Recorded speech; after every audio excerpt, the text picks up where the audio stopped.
Good morning all of you.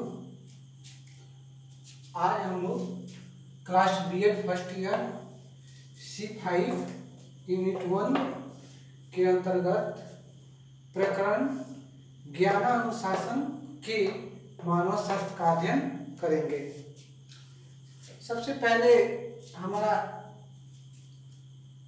Topic है ज्ञानानुशासन के मानव शास्त्र, यानी मानव शास्त्र से यह पता चलता है कि हमारे मानव का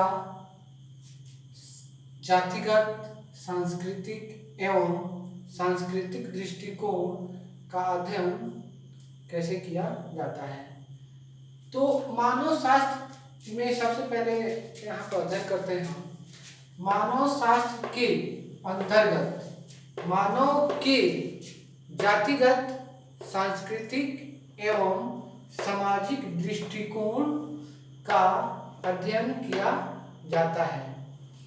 इसके अंतर्गत मानव समाज के अतीत और वर्तमान के विभिन्न पहलुओं का अध्ययन किया जाता है।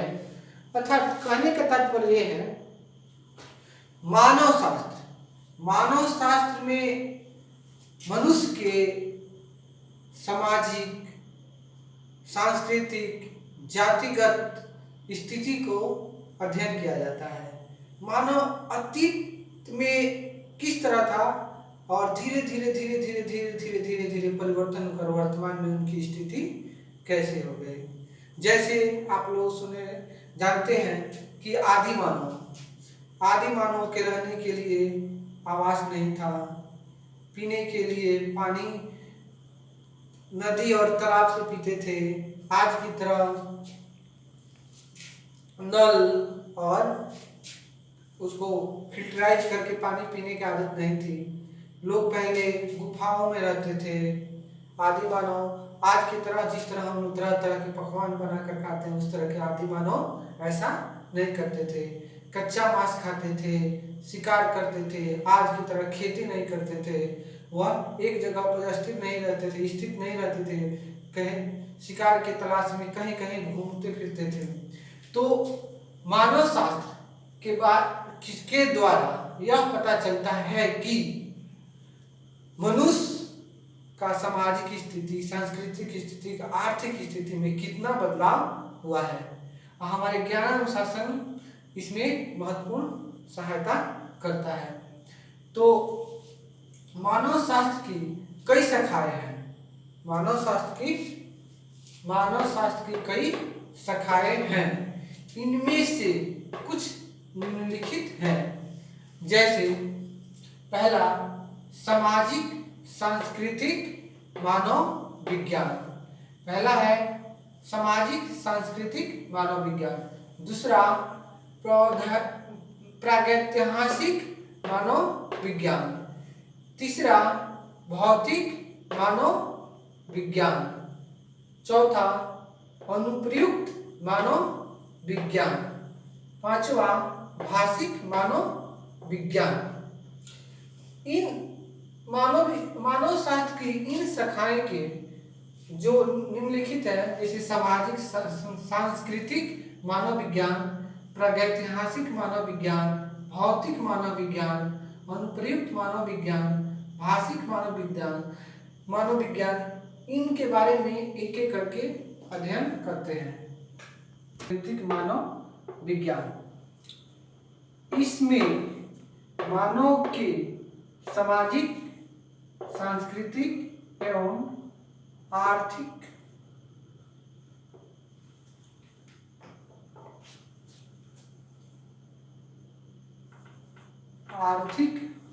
बदलाव के बारे में अध्ययन किया जाता है। सबसे पहले पहले सामाजिक सांस्कृतिक मानव विज्ञान के द्वारा, इस मानव विज्ञान में मनुष्य के सामाजिक स्थिति, पहले के मनुष्य के कैसी सामाजिक स्थिति थी। वह एक साथ आज की तरह गांव में नहीं रहते थे। वह 2, 4, 10 व्यक्ति एक झुंड बनाकर किसी जंगल में रहते थे। वह अपने साथ दो चार छोटा छोटा परिवार रहता था। आज की तरह बड़े बड़े गांव नहीं बसता था, इस तरह बड़े बड़े महल नहीं बनाते थे। किसी झोपड़ी पहाड़ के नीचे या वृक्ष के नीचे अपना जीवन यापन करते थे। आज की तरह उनका समाज की स्थिति नहीं थी, सांस्कृतिक स्थिति। आज की तरह जिस तरह हम लोग पर्व त्योहार मनाते हैं, शादी विवाह करते हैं, फंक्शन मनाते हैं, उस तरह पहले के लोग नहीं मनाते थे। आर्थिक स्थिति, आज के लोगों के पास काफी संपत्ति है, पहले के लोगों के पास इतनी संपत्ति, आदि मानव के लोगों के पास इतनी संपत्ति नहीं थी। धीरे धीरे धीरे धीरे वह पहले आवास बनाना सीखे, उसके बाद खेती करना सीखे, खेती करते धीरे धीरे शिकार करना बंद किए, अपना निजी व्यवसाय परिवर्तन हुआ। तो करते करते आज मानव बहुत चांद तक पहुंच गया है। धीरे धीरे संपत्ति, मानव के पास अथाह संपत्ति हो गया है। तो इस मानव शास्त्र के द्वारा यह पता चलता है कि पहले के आदि मानव के समाज की स्थिति कैसी थी, सांस्कृतिक स्थिति कैसी थी, आर्थिक स्थिति कैसी थी, इनमें कितना बदलाव हुआ है, इस शास्त्र से पता चलता है। दूसरा आता है प्रागैतिहासिक मानव विज्ञान। इसमें प्रतिमाओं, हड्डियों,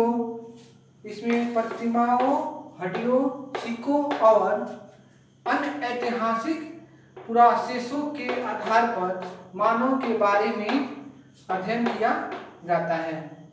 प्रागैतिहासिक मानव विज्ञान से ही पता चलता है कि हमें प्राचीन काल के मानव के बारे में अध्ययन करने के लिए उनकी कुछ मूर्ति द्वारा पता चलता है, हड्डी के द्वारा पता चलता है, सिक्का के द्वारा पता चलता है, या अन्य बहुत सारे ऐतिहासिक पुरावशेष है के आधार पर हम लोग मानव के बारे में अध्ययन करते हैं। उस समय के मानव किस प्रकार के रहते थे, किस प्रकार उनकी विकास हुआ, धीरे धीरे कैसे रहते थे, क्या खाते थे, कैसे रहते थे, कहाँ पे क्या करते थे, इसके बारे में प्रागैतिहासिक मानव विज्ञान के द्वारा पता चलता है।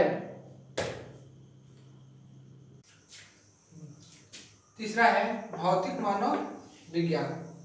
इस शाखा में मानव का विकास किस प्रकार हुआ, इसके बारे में ज्ञान प्राप्त होता है।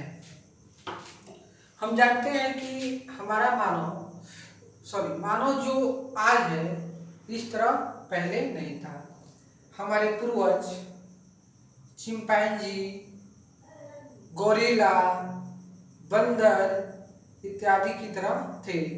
धीरे धीरे उनके शरीर में विकास हुआ और वह धीरे धीरे मानव के रूप में विकसित हुए, और मानव के रूप में विकसित होकर धीरे धीरे उनमें सांस्कृतिक, सामाजिक, आर्थिक विकास संपन्न हुआ। वह समाज के लिए विभिन्न तरह से उपयोगी हुए और सामाजिक प्राणी भी हुए।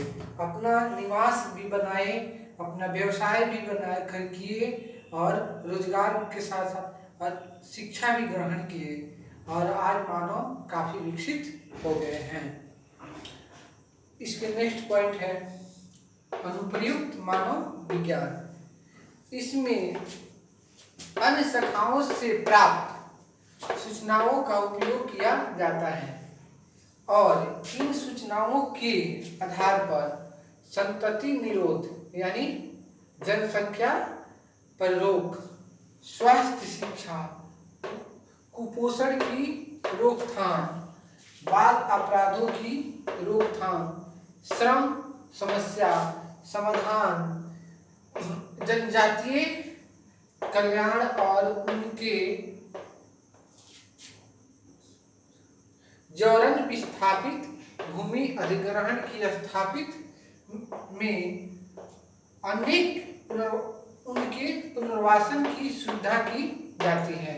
अर्थात अनुप्रयुक्त मानव विज्ञान में अन्य मानव विज्ञान से सूचनाएं इकट्ठा कर इस आधार पर पहुंचते हैं कि मानव के कल्याण के लिए स्वास्थ्य शिक्षा जरूरी है, जनसंख्या पर रोक लगाना जरूरी है, कुपोषण की शिक्षा देना जरूरी है, बाल अपराध को रोकना जरूरी है, श्रम समस्या जो है उसका समाधान करना जरूरी है, जनजातीय का कल्याण करना जरूरी है, उनके द्वारा जो भूमि अधिग्रहण किया जा रहा है और उनके जो भूमि है उसे पुनर्वासन की सुविधा कराना चाहिए, इसके बारे में भी अध्ययन किया जाता है। नेक्स्ट पॉइंट आता है भाषिक मानव विज्ञान। जी आज के मानव जितने भाषा जानते हैं, जिनमें इनके भाषिक विकास हुआ है, पहले के मानव में इस तरह नहीं था। आज एक मानव अनेक भाषाएं बोलते हैं और उनमें सोचने और समझने की क्षमता ज़्यादा हो गई है। पहले के जो मानव थे इतने विकसित नहीं थे, उनमें इतनी भाषाएं नहीं थी और वह देश विदेश की भाषाएं नहीं जानते। आज के मानव हिंदी, इंग्लिश, उर्दू, बांग्ला इत्यादि अनेक भाषाएं के बारे में अध्ययन करते हैं। Thank you.